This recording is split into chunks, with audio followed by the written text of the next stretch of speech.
এই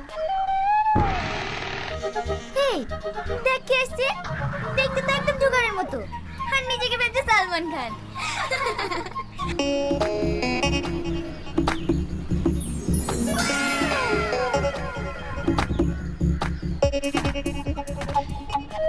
হাই সুন্দরী, এটা তোমার জন্য। তুই কোনো চিন্তা করিস নি, এরা তোর যোগ্য না। তুই ঠিকই একদিন বিশ্ব সুন্দরী নায়কের হাতে যাবি। Hi baby, I love you. এটা তোমার জন্য। না, আমার আছে। ওটা তো শুকিয়ে গেছে, এটা টাটকা, এখনই কিনে আনলাম। যেমন আমি তেমন আমার গোলাপ। বললাম তো আমার আছে। এই কি হচ্ছে এখানে? তুই আমার বউকে গোলাপ দিচ্ছিস? কি তোমার বিয়ে হয়ে গেছে? কেন, দেখে মনে হচ্ছে না?